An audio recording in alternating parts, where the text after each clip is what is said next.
Ini nomor 8, jadi ini juga harus disesuaikan, ini nomornya harus sama. Isinya ini timbangan bayi, timbangan anak dan dewasa. Terus ini bagian dari pengukur tinggi badan. Ini pengukur tinggi badan juga. Terus teman-teman di desa tolong perhatikan supaya kartu garansi dan buku manualnya ini tidak boleh hilang.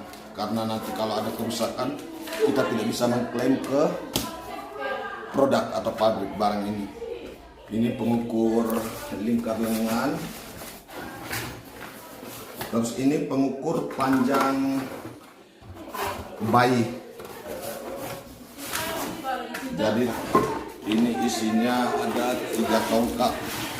3 tongkat. Ini dia punya injakan untuk pengukur tinggi badan ya. Ada tulisan depan. Ini ada tulisan belakang teman-teman. Pemasangannya seperti ini. Pemasangannya seperti ini, bukan begini ya, bukan begini, tetapi begini teman-teman. Dan usahakan ditekan sampai menyentuh dasar.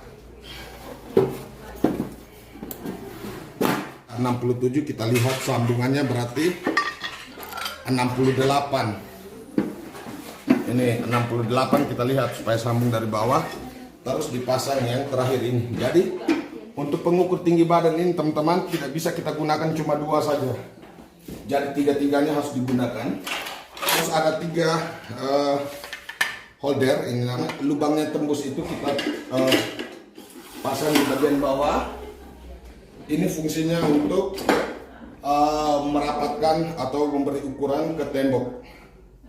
Di bagian atasnya seperti ini teman-teman. Jadi dia menghadap ke belakang semua. Tas. Ini tas. Bawahnya. Oke, bawah.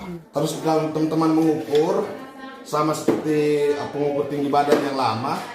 Kalau pengukur tinggi badan yang lama itu dia pakai kaca terus ada garis merah teman-teman. Tapi dia di sini dia berbentuk sudut segitiga seperti ini.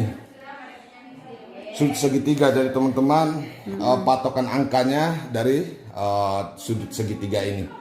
Terus dalam mengukur teman-teman, usahakan ketika kalau sudah kena di kepala anak atau orang dewasa, jangan terlalu ditekan turun lagi teman-teman, karena barang ini tidak statis, dia bisa bergerak sehingga bisa mempengaruhi hasil pengukuran kita tidak akurat.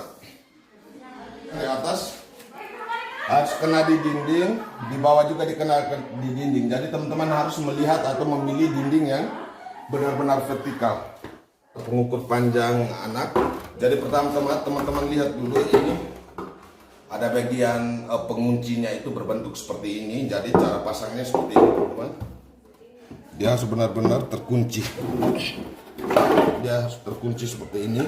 Benar-benar rapat teman-teman. Terus kita balik teman-teman. Kita pasang alat yang ini. Terus ini dibalik seperti ini teman. Ada seperti mur baut yang dari plastik, ini tidak boleh hilang teman-teman. Jadi tetap dia menahan alat ini, bagian sisi kiri kanannya harus tetap stabil juga.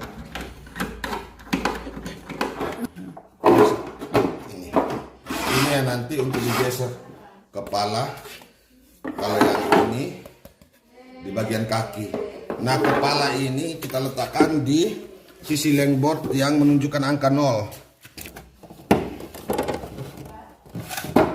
Oke, misalnya di bagian kaki.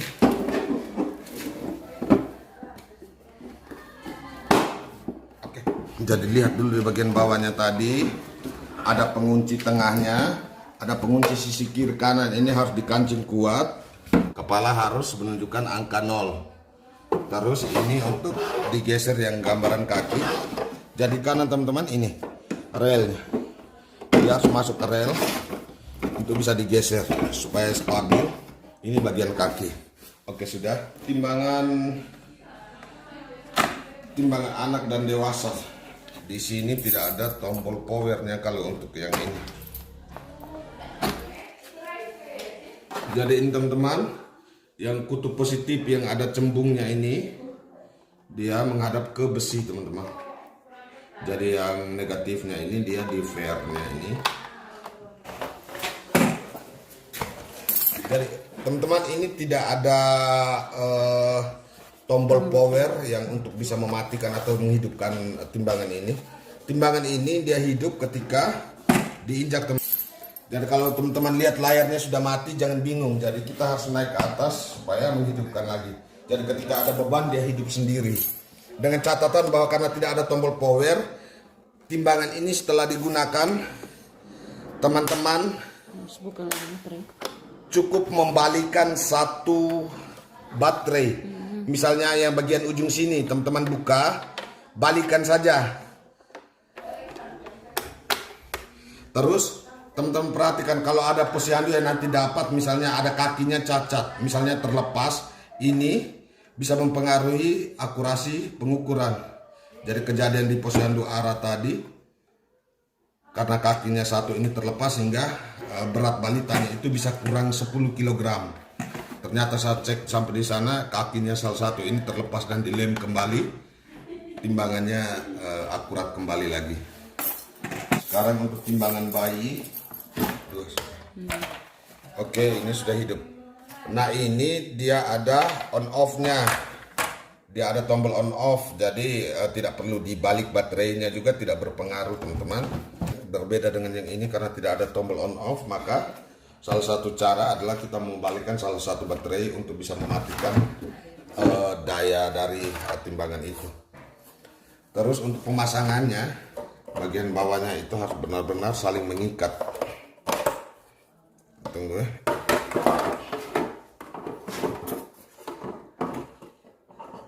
Ini harus saling mengikat. Kancing. Nah, itu yang itu, tapi dia ini langsung dimasukkan. Jadi ketika sudah dipasang, jadi benar-benar perhatikan teman-teman. Jadi di bagian bawahnya ini kita masukkan di celah yang ini. Terus di bagian bawah ini teman-teman harus mengunci, teman-teman. Harus dikunci supaya dalam posisi menimbang bayi yang mungkin rewel tidak terlepas dan terpisah ini, karena bisa membahayakan bayi. Fungsi hold ini adalah menghentikan sementara hasil penimbangan ketika mungkin bayinya terlalu rewel dan bergerak, teman-teman. Misalnya begini, dalam kondisi angkanya yang tidak stabil, kita menekan hold kalau kita merasa bahwa bayinya sudah beratnya sudah stabil. Misalnya begini teman-teman, jadi kita tekan hold, walaupun digerakkan dia tidak akan berubah. Jadi ini bisa membantu kita pada saat menimbang bayi yang rewel. Jadi teman-teman, di dalam 2 tas isinya pertama berat badan bayi, penimbang bayi, timbangan anak dan dewasa, digital pengukur tinggi badan, dengan ini alat pengukur lingkar lengan dan lingkar kepala. Ini saya rasa teman-teman sudah biasa gunakan.